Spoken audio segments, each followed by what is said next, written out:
ये क्या वाकई में पृथ्वी नष्ट हो जाएगी? क्या 2038 में सब कुछ समाप्त हो जाएगा?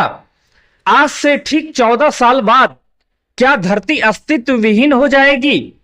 पूरे सोशल मीडिया पर इन दिनों ट्रेंडिंग में चल रहा है वीडियो।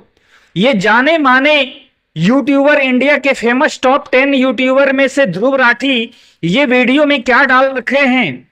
क्या नासा ने ऐसी कौन सी पोस्ट कर दी? सब कुछ जानेंगे इस वीडियो में। डिटेल से बने रहिए हमारे साथ अंत तक। दोस्तों, जैसा कि इन दिनों सोशल मीडिया पर खूब वायरल हो रहा है, 2038 तक ये धरती का द एंड हो जाएगा, यानी पूरी दुनिया समाप्त होने वाली है। 2038 तक, 12 जुलाई 2038 तक ऐसा तबाही आने वाला है, यानी जो क्षुद्र ग्रह हैं वो धरती से टकराने वाले हैं, और जैसे ही वो धरती से टकराएंगे तो ये पूरी दुनिया तबाह हो जाएगी। तो देखते हैं वीडियो में क्या है। नमस्कार दोस्तों, 13 अप्रैल साल 2029 1000 फीट से ज्यादा बड़ा एस्ट्रॉयड अपोफिस धरती के बहुत बहुत करीब से गुजरेगा।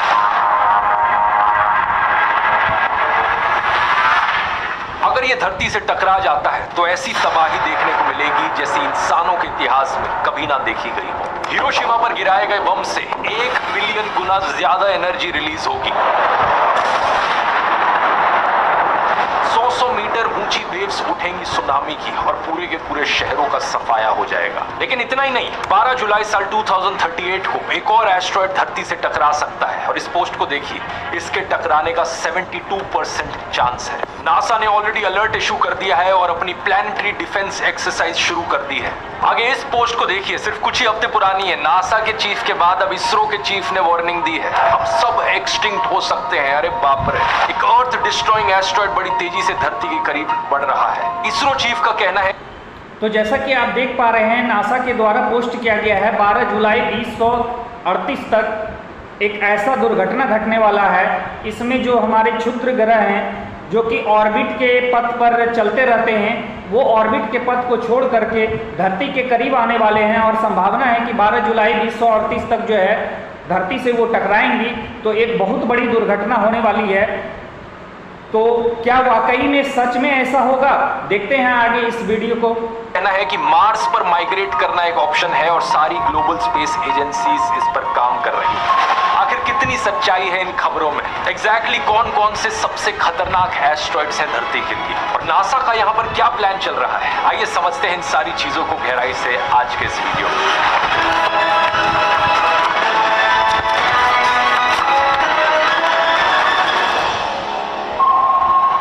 एस्ट्रॉइड्स को दोस्तों प्लैनेटॉइड्स भी कहा जाता है, क्योंकि ये छोटे प्लैनेट्स की तरह होते हैं। ये बेसिकली कुछ बड़े से पत्थर हैं जो स्पेस में घूम रहे हैं। साइज में ये कुछ 10-20 मीटर के भी हो सकते हैं, और 100-200 किलोमीटर के भी हो सकते हैं। सबसे छोटा एस्ट्रॉइड जो एग्जिस्ट करता है वो है सिर्फ 2 मीटर चौड़ा, और सबसे बड़ा है सेरेस नाम से, 940 किलोमीटर डायमीटर में।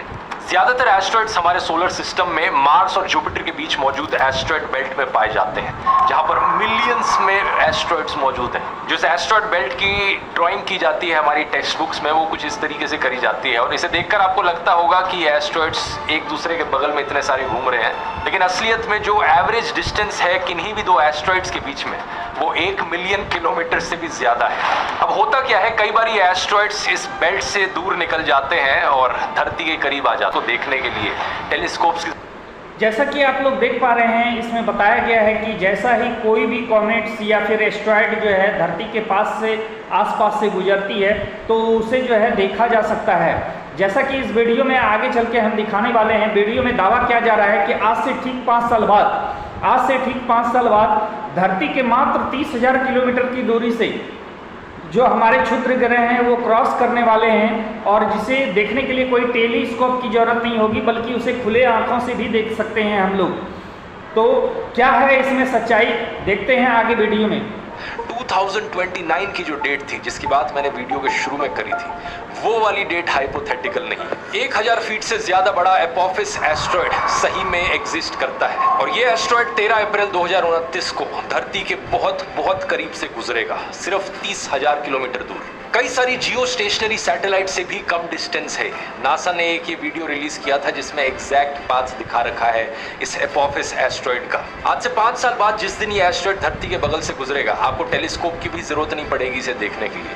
आप अपनी आंखों से सीधा इसे देख पाएंगे। रात की जरूरत पड़ती है मोस्ट केसेस में। हमारे लिए खतरे के मामले में एक कॉमेट कहीं ज्यादा खतरनाक है एस्ट्रॉइड से, क्योंकि पहली चीज कॉमेट की स्पीड दुगनी होती है एस्ट्रॉइड से, और दूसरी चीज वार्निंग टाइम कम होता है। कब कोई कॉमेट अचानक से आकर धरती पर इंपैक्ट कर जाए हमें ज्यादा टाइम पहले नहीं पता चलेगा अनफॉर्चुनेटली। इसी चीज को डोंट लुक अप फिल्म में भी दर्शाया गया था। इस फिल्म में दिखाया जाता है कि कैसे 6 महीने का वार्निंग टाइम मिलता है, कॉमेट आकर धरती से टकराने वाला है, और गवर्नमेंट और स्पेस एजेंसीज कैसे रिएक्ट करती हैं उस चीज को लेकर। अब मीटियोरॉइड जो होता है वो एस्ट्रॉइड या कॉमेट का छोटा सा टुकड़ा होता है। जब कोई भी मीटियोरॉइड धरती के करीब आता है, हमारी एटमॉस्फेयर में एंटर करता है, तो उस मीटियोरॉइड को हम मीटियोर बुलाते हैं। जब ये होता है तो बड़ी तेजी से वो बर्न कर जाता है और एक लाइट की स्ट्रीक हमें दिखती है। इसे शूटिंग स्टार भी कहते हैं अगर आसमान में आपने कभी देखे हो तो। जब ये भारी संख्या में होता है तो इसे एक मीटियोर शावर कहा जाता है, और अगर कोई मीटियोर का टुकड़ा एटमॉस्फेयर को पार करके धरती पर एक्चुअली में आकर गिर जाता है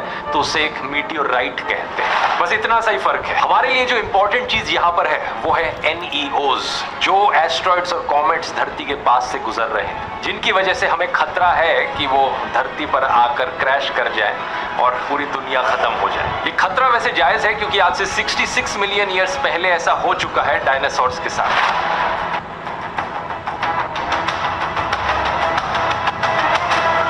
अगर वो एक्सटिंक्ट हो सकते हैं तो हम भी हो सकते हैं। लेकिन इस खतरे को नापने से पहले, आगे बढ़ने से पहले मैं एक चीज कहना चाहूंगा। अगर आप अपनी न्यूज, जैसा कि आप लोग देख पा रहे हैं, इस वीडियो में बताया जा रहा है कि आज से 66 मिलियन पहले डायनासोर के साथ ऐसा हो चुका था। जिस समय मानव अस्तित्व में नहीं था, डायनासोर थे, तो 66 मिलियन पहले क्षुद्र ग्रह जो है धरती से टकराई थी और पूरी धरती नष्ट हो गई थी। तो क्या फिर से ये घटित होने वाला है? क्या आने वाले समय में आज से ठीक 14 साल बाद धरती जो है खत्म हो जाएगी? देखते हैं आगे वीडियो में क्या वायरल हो रहा है। बहुत ट्रेंडिंग वीडियो है। न्यूज, इंस्टाग्राम हल्ला मच गया था क्योंकि जो पहली ऑब्जर्वेशंस करी गई थी उन्होंने कहा कि 2.7% चांस है कि एस्ट्रॉइड धरती से टकरा जाएगा 2029 में। अब वैसे तो 2.7% चांस को इतना बड़ा नहीं होता, इसका मतलब 97% चांस है कि ये नहीं टकराएगा। लेकिन जब खतरा इतना बड़ा हो तो 2% चांस भी बहुत डरावना होता है। इसलिए उन सालों में इस एस्ट्रॉइड को city killer, the most dangerous asteroid करके पुकारा जाता था। यहीं से ही इसका नाम पड़ा एपोफिस। एपोफिस इजिप्शियन माइथोलॉजी में एक बहुत बड़ा सा सांप है जो सब कुछ तबाह कर देता है। इसे गॉड ऑफ केओस करके भी पुकारा जाता है। लेकिन अच्छी खबर ये है कि जब साइंटिस्ट ने और ऑब्जर्वेशंस करी इस एस्ट्रॉइड की तो पता चला कि असलियत में इसके टकराने का 0% चांस है। कुछ साल बाद साइंटिस्ट को लगा था कि 2029 में नहीं, लेकिन जब ये दोबारा से धरती के पास आएगा तब खतरा बढ़ सकता है, जैसे कि 2036 या 2068 में। क्योंकि 2029 में जब ये धरती के बड़ी करीब से गुजरेगा तो ये एक की होल एरिया से गुजरेगा। स्पेस में की होल्स उन जगहों को कहा जाता है जो धरती के इतनी करीब हो जहां पर किसी एस्ट्रॉइड के आने से अर्थ के ग्रेविटेशन फोर्स का असर पड़ता है। जब 2029 में ये एस्ट्रॉइड धरती के इतनी करीब आएगा तो ये की होल रीजन से गुजरेगा, जिससे इसका ऑर्बिट बदल जाएगा। दोस्तों, जैसा कि गूगल सर्च करने पर भी दिखाई देता है, यह क्षुद्र ग्रह शुरुआती गणनाओं के अनुसार लगभग 14 वर्षों में पृथ्वी से टकराने की 72% संभावना है। सटीक रूप से कहें तो 12 जुलाई 2038 को 2:25 बजे इसके पृथ्वी से टकराने की 72% आशंका है। हालांकि इस उपग्रह के आकार को लेकर के निश्चित रूप से कुछ भी नहीं कहा गया है। तो जैसे नासा और इसरो ने इस चीज को मान लिया है, तो आपकी क्या राय है हमें जरूर कमेंट में लिखें। धन्यवाद।